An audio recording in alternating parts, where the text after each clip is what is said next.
In a world full of distractions, there is one big question on every dog owner's lips. How do I become more than just the person holding the other end of the leash? We all get dogs with a dream in mind, a vision of the future. And if right now your everyday reality isn't quite that picture you had in mind, you are in the right place. It really doesn't have to be this way. You absolutely can and will be more to your dog than just the person who gets in between them and the world. The key is you need to be more sexy. More sexy than the neighbourhood cat. More sexy than the jogger in the park. More sexy than that half-eaten hamburger they just found on the floor. And yes, even more sexy than the dog across the road. I'm Tom. And I'm Lauren. Together we're Absolute Dogs. And you're listening to the Sexier Than a Squirrel podcast.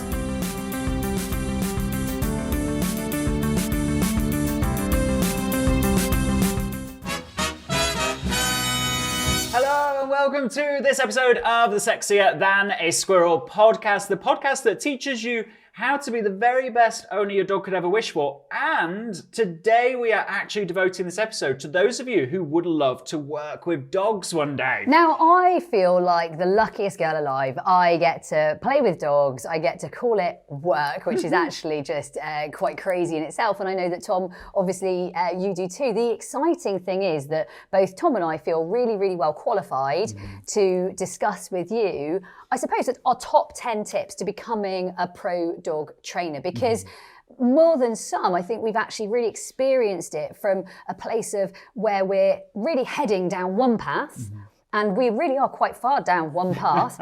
Myself, your degree, and then qualifying as a school teacher, and staying on that path, and then yourself as a vet. Actually, we've really pivoted. And I know that there's so many people out there. I was chatting to some of our students only last night, and I had a lovely lady. She said she was 68, and she was so pleased with her pivot. Yeah. In fact, there was one lady, we were on a live, there was one lady, 88, and she was so pleased with her pivot. And she was so happy to be part of something new, and devoting herself to something new, her passion, and actually finding herself on a new path. And that's definitely what we've done, right, Tom? 100%. And I think the big thing is first of all, you kind of have to get honest with yourself and say, you know what, actually, I would love to work with dogs. I'd love to be a dog trainer, because I think a lot of that lead up to that, you know what you want to do, but you're not prepared to be honest with yourself.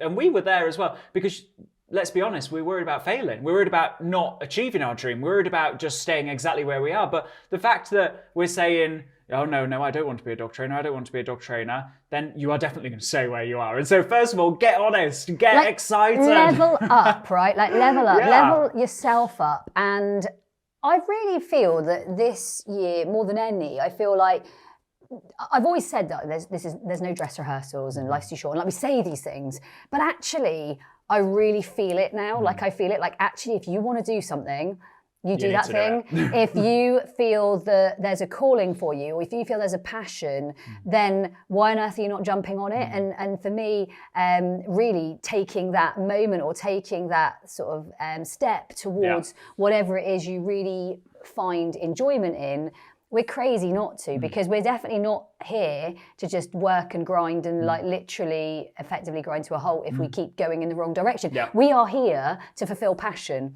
Yeah. We are here to, like you said, level up with yourself and actually say, this is what I really enjoy doing, and why on earth would I not spend some of my time, invest some of my sort of momentum in this, right? Like it's a weird space to be, but I felt that this year more than any. I felt that, right, you want to do it, you get on and do it. Yeah, no, 100%. I saw this bit, kind of morbid and sad, but it's actually like a bit of a wake-up call. I saw this thing that popped up on some social media the other day, and it was something like, we all worry about, not jumping to our dreams because, we've got an employer that relies on us.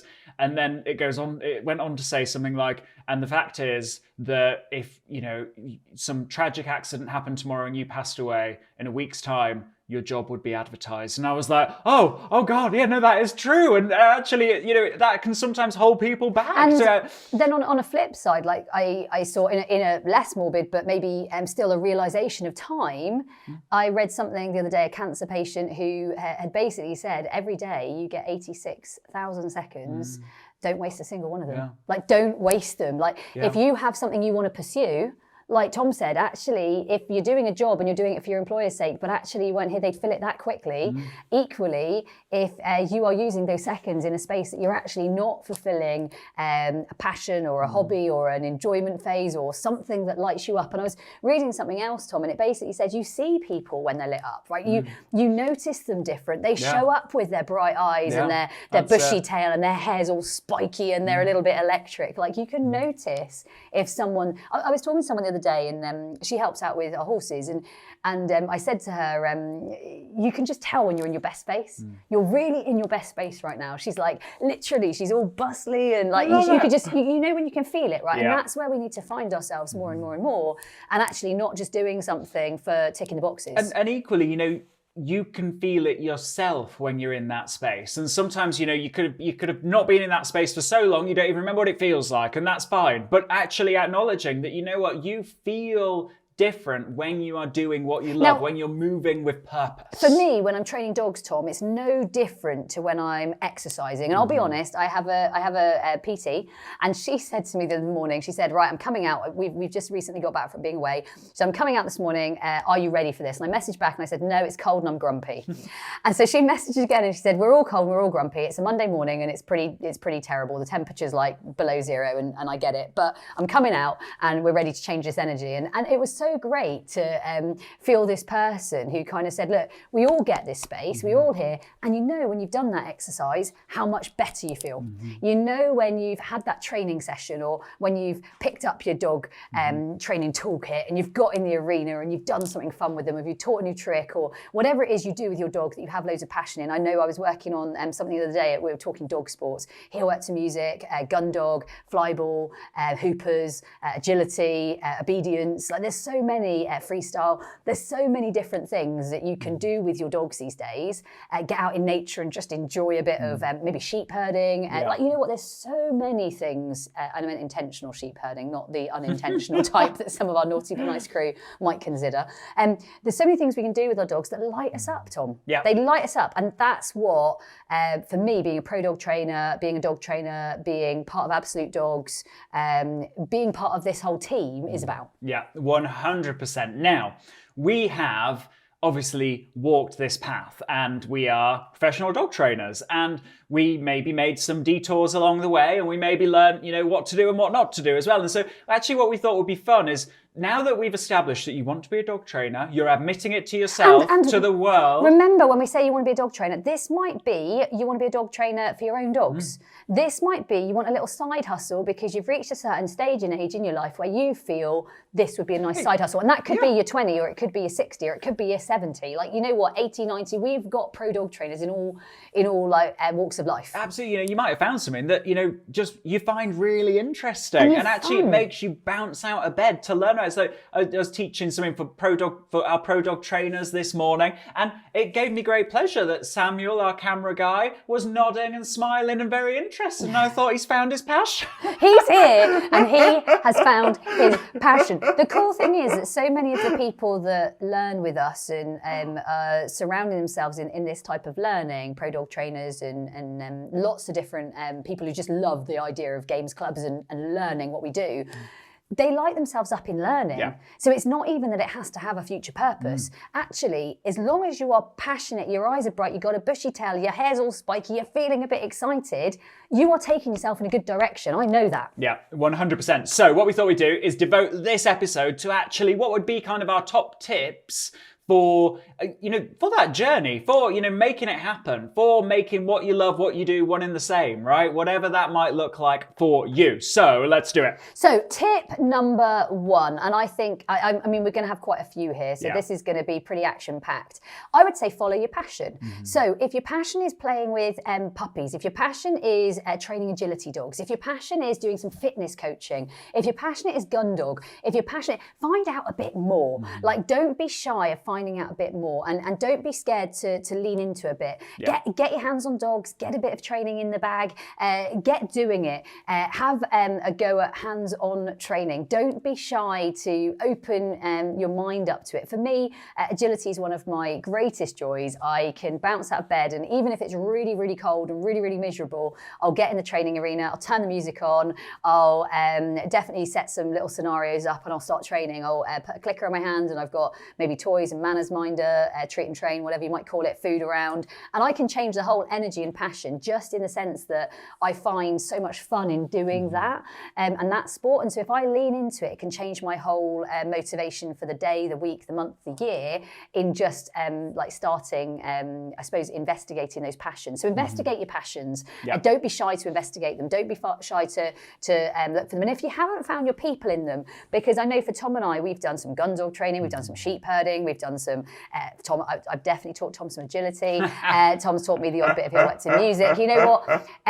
If you haven't found the right person in that passion area, it doesn't mean you're not passionate about it. It just means you haven't yet found your your tribe. And I know for us, like, we are very games-based, we're very fun, innovative, super energy. A lot of people absolutely love that. If you're not drawn to that, look elsewhere. We're not offended. It's about finding what lights you up. For me, we like energy, right? We love energy. Equally, if you want something a little bit calmer, less colour, a little bit flatter, there are lots of other trainers that will fulfill that. For me, it's find the passion area, lean into it hard. Yeah, 100%. So next up, I'm going to say, don't wait for the breaking point to actually pursue your dream. And I've got some of you would have heard this story of I went to vet school. I wanted to be a dog trainer my whole life.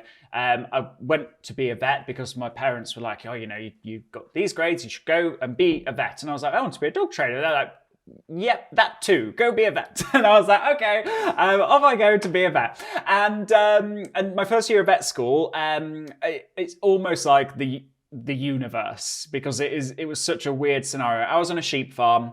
I was fishing my sock out of my welly, which is the most annoying thing in the world, isn't it? And this dog ran up to me from nowhere and actually punched me in the face, right? And I was like, what? Okay, just gave me a kiss. I don't know who this dog is. And off I went. And then I was like, oh, my lip's a bit sore. And what actually happened is this dog, the universe had sent a dog to run up to me, bite me in the face and say, what on earth are you doing, Tom? You shouldn't have been a vet. You need to be a dog trainer. It could have sent me either way, right? But it sent me, I took from that, actually, you know what? Yeah, no, actually, you are needed and dogs need you, and that's not me, that's you that we're speaking to. And don't wait for a moment like that. I mean, it's great that it was that moment. Another breaking point for many people is they get burnt out in what they're doing and they don't love what they're doing anymore, and they effectively have a breakdown, and that is the moment of realization. Or there's some external factor where they lose someone very close to them, or maybe something happens to them and they're like, oh, no, I remember what life is about. I'm meant to be pursuing what I love here. And so don't wait for it. Actually acknowledge. We can all sit here and be like, yeah, that would happen. Yeah, if this or this happened, then yeah, I would think, if all the stars aligned, I would get on with it. Well, get on with it now then. What are you waiting for? Okay, tip 3, and it kind of aligns really nicely with what Tom's just given, is that actually look for opportunity and say yes to opportunity. When opportunity knocks, be ready to say yes. You are good enough. You're more than good enough. You're the right person. You're the best person for your dog. You're the best person for so many other people to understand from and learn from and lean into. For me, say yes, look for opportunities, don't shy away from them. When they happen, just go at it. Like, so many people in our world, I watch and they overthink and they over procrastinate. I was talking to my dad about this the other day, and he was basically saying, yeah, I saw many good opportunities, many good opportunities on the road, and mostly I realized them after they'd happened. And I can just resonate with that with my dad. We were having a curry with him, and he'd made it, and he was very, very proud of his curry, and he was super happy to have everyone over. And then he was just giving us a few life lessons. And one of them was most of the opportunities he realised about 6 months too late. I mean, one of them, a great story that I have of Dad's, is he worked for a painter. And the painter was called Robert Lenkiewicz, and Robert Lenkiewicz is a Plymouth artist and drew lots of different, quite crazy projects. Some of them vagrancy and many different projects. Anyway, Dad worked for him, and he offered Dad paintings instead of payment, because often he would paint instead of payment. And Dad could take the odd one, but largely would take payment. And now Dad hugely regrets that, because a lot of the artwork is really worth a lot of money.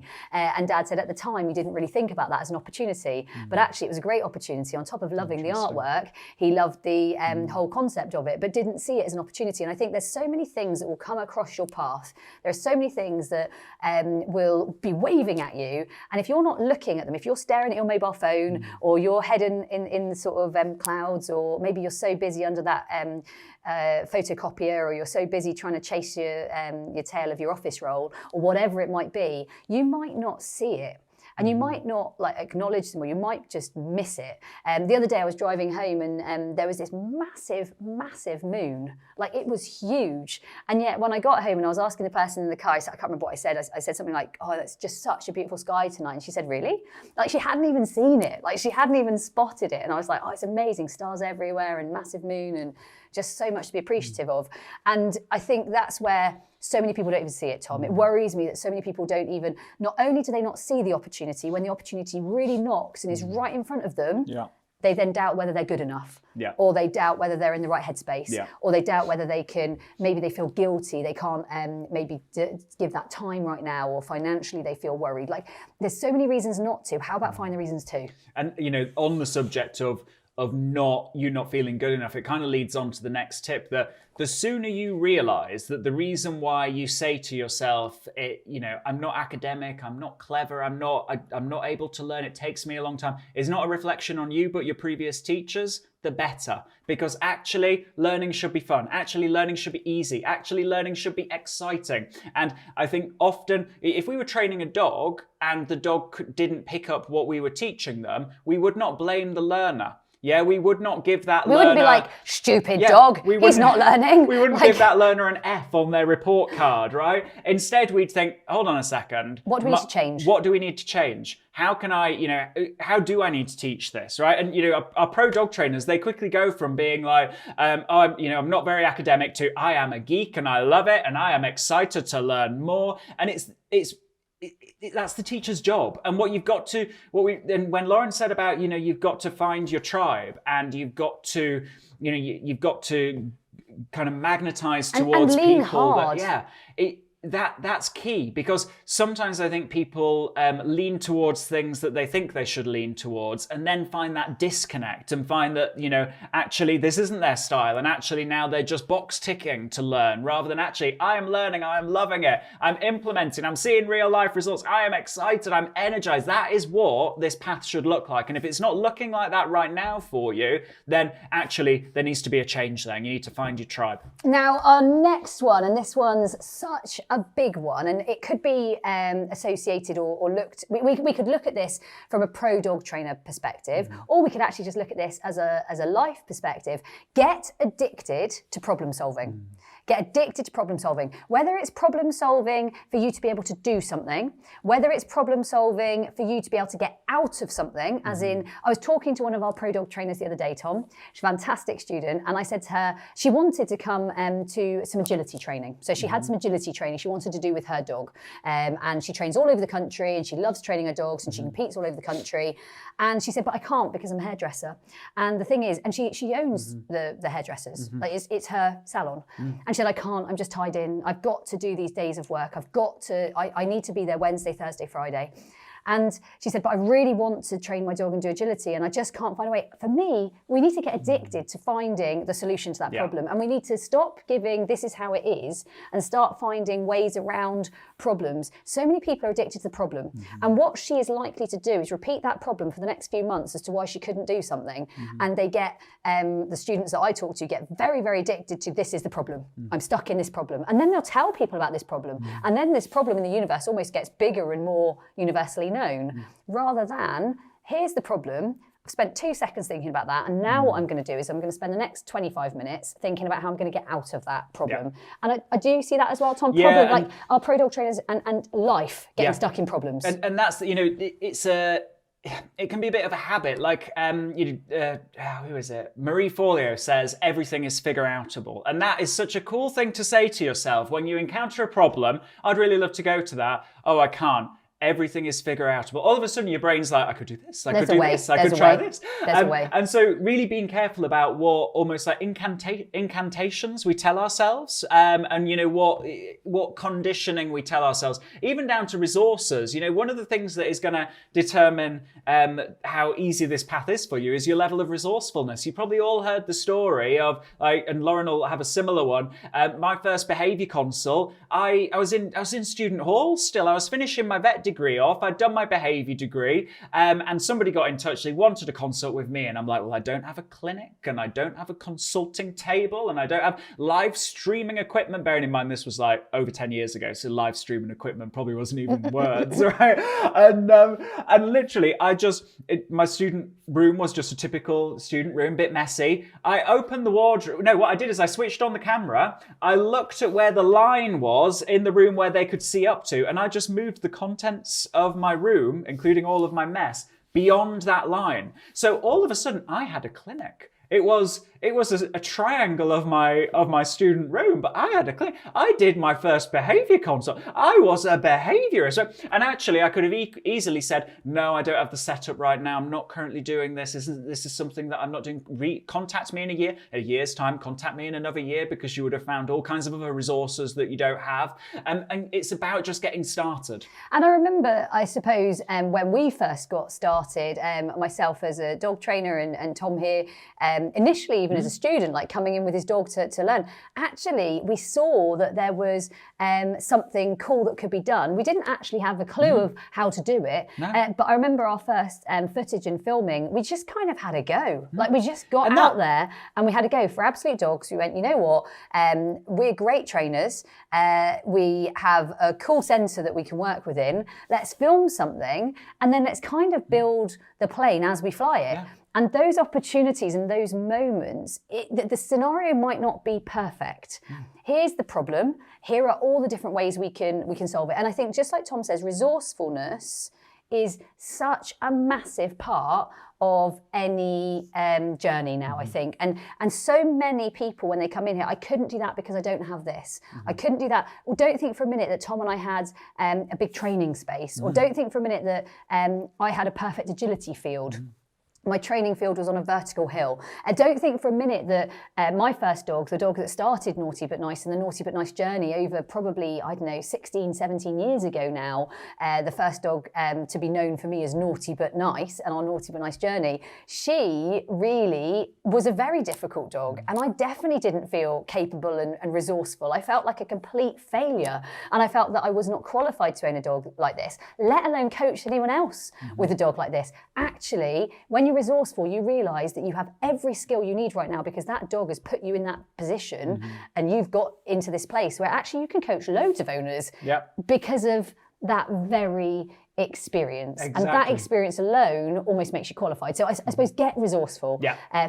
Everything is figure-outable. And you know what? The whole saying of where there's a will, there is a way. And I love that saying, because as long as you want to do this, as long as you're passionate about learning, whether this is for your own dog, whether this is for your neighbour's dog, whether this is just because you actually like learning. We've got loads of students with us that don't even have a dog. They do not even have a dog, right, Tom? Yeah, absolutely. Now, next tip is, once you're energized, you're ready, you're resourceful, and then you look at options that are out there for becoming a professional dog trainer, and there are loads, right? And they have many a hefty price tag, right? You're talking like some of the programs into the tens of thousands. Like for me to get my behavior degree, I mean, I've never actually added it up because I don't think I would want to, right? But it's tens of thousands of pounds. If you walk around some of the big dog events, I'm thinking like Crufts, which we always love, and Discover Dogs, and some of the big like dog events, and there's lots all over the country. But you look at some of the stalls that are offering dog training, and if you are at Crufts, always come and visit us. We're always at Crufts, and come and chat to us and come and see us on the stand. But there's lots of different courses, and we would welcome you to see lots of different opportunities.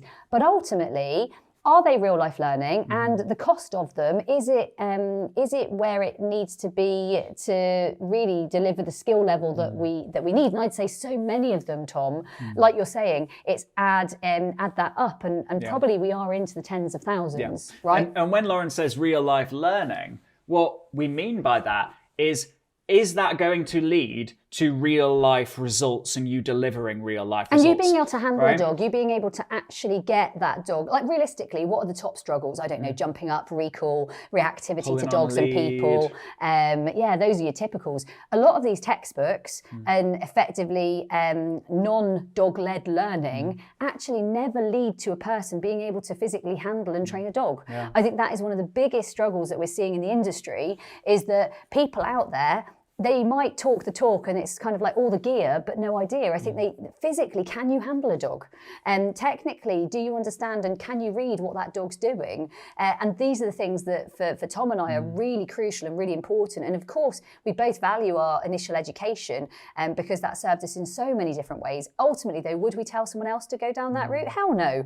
You know what, there are, we could definitely give you hacks, tricks, tips that would allow you probably more skill in less time. And ultimately, that is why we created the Pro Dog Trainer program that thousands of people have been through. It's a completely online, remote learning program. And the key is that it's about actually getting started. It's about getting started. It's also about the science that gets the real life results. It's about the practical tools and games to play to transform dogs' behavior. And basically, it's that zero to hero of seeing a struggle, seeing a dog, identifying what games that dog needs to play to teach them the skills that they need and transform their behavior, right? And ultimately, we're all here listening, knowing that games are massively transformational and people are unlocking real life results each and every day. Games-based learning is the way that people want to go, and yet they don't know where to find people that have got games-based understanding. Yeah. And so there are people crying out for help in this area. Games-based training, we see it all the time. People that want to get games-based learning in, let's say, I don't know, Norfolk or Scotland, or maybe over in Ipswich or wherever it might be. That's where they want it. And there's not people, and let's go Canada, America, Bermuda, Australia, it could be anywhere in the world. And what we're saying to you is there is a crying, a calling, a huge desire for more games-based learning in the world. Yeah, 100%. Dogs are crying out, let alone their owners, right? It's wanted, it's needed. People want more colour, let's be honest, right? People want more vibrancy. No one wants to be negative and yelling no at their dog. I started my morning this morning by saying hell yeah to all of my dogs. We were playing games, we were having fun. Nobody wants to start with shouting. Nobody really wants to start with, I don't see anybody who actively says, I want to start with a spray collar, or I want to start with like an electric collar. Like that's how I want to start my day. I want to start with conflict. Like that's not the way anyone wants to go. And the problem is, and this is very quickly the problem is often it's the only way people know, or it's the quickest way people know, because games-based learning isn't out there. So pro dog trainers are wanted. Yeah, or you're sat there thinking, oh, I'm not good enough to be a dog trainer, no one's going to listen to me. Meanwhile, there's somebody saying, hey, I'm a dog trainer, use this tool and it's going to fix all your problems. And actually, because you didn't put yourself out there and say, hey, I can help, someone has gone down a road that we've all been down at one point, where we've got advice from a so-called expert, and actually it's made things worse, and actually it's really damaged our relationship with our dogs. Very quick example of that. Poppy, naughty but nice, reactive, all of the labels, she'd have had every one of them: aggressive, dog, aggressive. You know what, the biggest thing I noticed with her, and I didn't know where to go, and we're talking 20 years ago, I didn't know where to go with her, and so very quickly, discs, training discs, like throwing them on the floor, jerking collars, chains up her back legs, sprays. You know what? Pretty much every tool that was available. We were desperate as owners, so we would go to so-called called experts. They would suggest this, this, and this. We would dutifully follow. Go out and find black dogs. Find as many black dogs as you can, and when you find them, throw discs at her. You know what? When you listen to that, it seems absolutely freaking nuts. Like, you listen to that and that is not logical, right? Like, it is not. And yet the person who wants to solve a problem quickly and is in pain will go down that route because they don't know how else to make the pain go away. Because they're saying, I'm not an expert, I need expert advice. And then somebody says, hey, I'm an expert, do this. Like, you know, it makes sense. And they've got letters after their name and they seem like they're experts. Like, you know what? Games-based dog training it turns this all on its head. It saves dogs and it saves owners. And by you saying, I've got all, I don't have the time, I don't have the resource, I don't have the money, I don't have the venue, I've got a naughty dog, and you're saying all these things as to why you can't, you're actually doing them a disservice. Because there will be someone who will be saying, actually, I'm an expert, and be telling them to do things that are totally not appropriate, and you would have much better advice, but we're too busy getting in our own way. And the world is crying out for you. Get out of your own way, like literally get out of the path, get off that sort of I'm not good enough, or I don't have time, or I don't have the knowledge, or I have a naughty dog so I'm not able to do this. And whether this is you for your dog, whether you're homeschooling and looking after your own dog's learning because you don't want to put them in the hands of the rest of the world, which I definitely appreciate, and we've got a lot of owners like that behind us.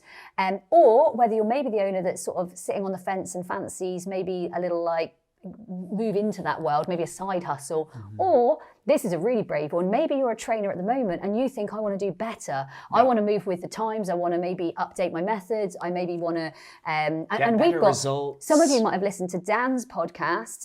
He at Tower, he's definitely done a number of definite episodes with us where he's moved from being a pretty sort of forceful trainer to being a trainer who's now a games-based, concept-based pro dog trainer. Yeah. So guys, if you would like to find out more about becoming a games master, for whatever reason you want to become a games master, maybe to be a pro dog trainer, then all you got to do is head to absolutedogs.me/PDT journey. So that's PDT journey. absolutedogs.me/PDT journey, and you can find out more information about becoming a games master and walking that path. If you want to maybe ask us some questions, or maybe you want to just sort of sound it out with us, we've got an amazing Ask team. They'd love to chat to you. It's ask@absolute-dogs.com. If you're unsure for any reason, if you're a little bit scared, if you maybe need a little bit of a hand, we love to help. That is what we're about. We want to help dog owners. We want to help dogs all over the world.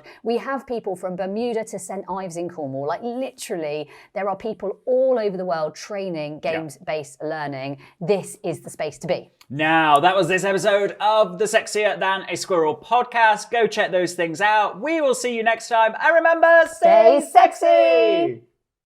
Hey, before you go, have you taken part in the worldwide Sexier Than a Squirrel challenge? It's a 25-day online video program, huge energy, amazing community, and over 100,000 people are already taking part. The only question is, you know where you are today. Where do you want to be in 25 days from now? Head to absolutedogs.me/sexy.